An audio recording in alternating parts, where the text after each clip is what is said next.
Hey again. So I came across a quote recently that really spoke to me. It said, keep working on yourself, and everything you want will either become possible or unnecessary and irrelevant. Keep working on yourself, and everything you want will either become possible or unnecessary and irrelevant. And then I was thinking of the Maslow hierarchy of needs. How there's this pyramid, and at the bottom of the pyramid is the basic needs for safety and security, and that's what we need first. And once we meet those needs, we can move up the hierarchy, and then we can get food and shelter, and once we're safe and secure, and we have food and we have shelter, then we look for love and belonging, and then I believe next is like self-esteem, and way up at the top of the pyramid is self-actualization, which I think, it's been a long time since I studied this, is kind of like where you become your full self, right? You find your purpose, your meaning, and that cause that you're devoted to that's bigger than yourself. And I don't know. The problem I have with the hierarchy of needs is that I never feel like I'm going to get to self-actualization. I'm always just struggling to survive. I'm stuck in the bottom pyramid. I'm concerned with safety and security and, not so much food and shelter, but love and belonging, self-esteem. I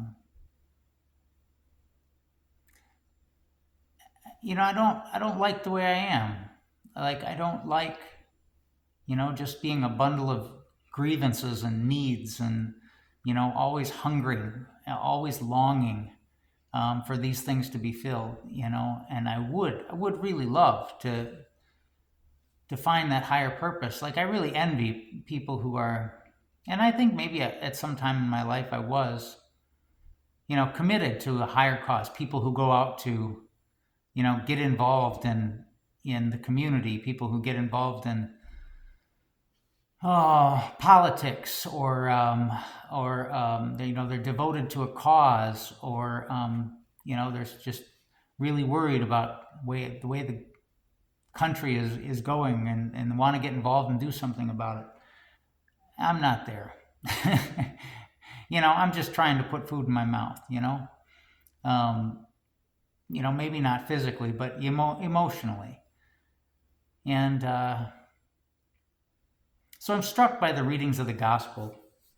I mean, the daily readings. The first reading is from the Acts of the Apostles, where the apostles now, they are filled with the Holy Spirit, and they have achieved this level of self-actualization. They have found that purpose and meaning, that is bigger than themselves, where they don't even care about their own life. And in fact, it makes the lower levels of the pyramid irrelevant, unnecessary. They're not concerned about safety. They're not concerned about where they're going to get their next meal. I have no idea how they feel about love and belonging, but they're fixated on preaching the gospel. That is the only thing that matters to them. And they've given their lives to it. It'd be nice to get to a place like that, emotionally, where the bottom levels of the pyramid become irrelevant because you're at the self-actualization stage.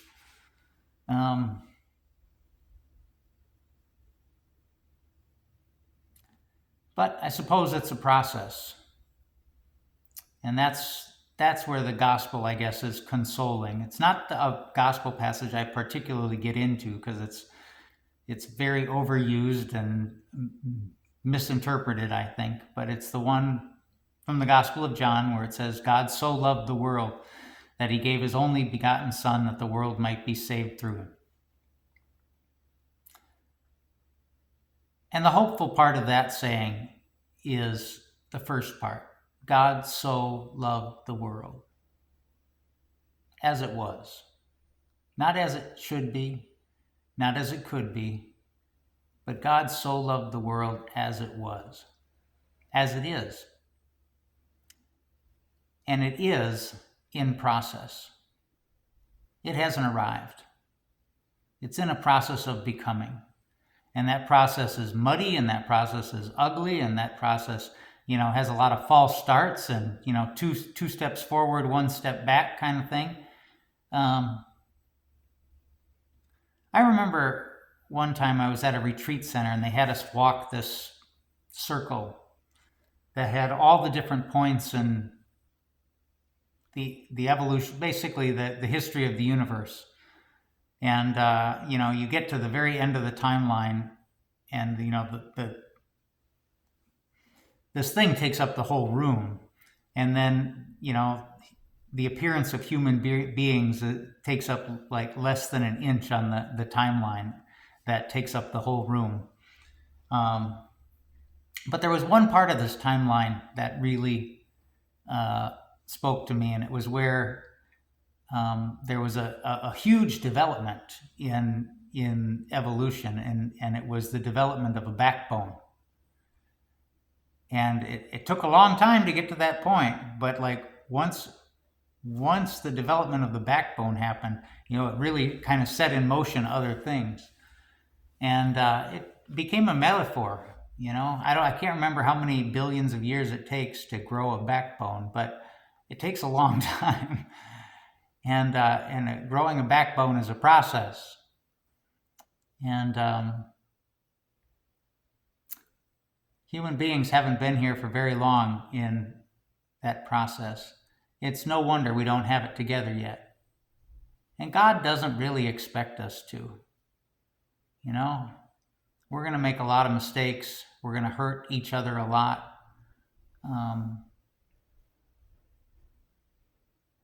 And the consoling part of the gospel is that God so loved the process. Not the destination, the process.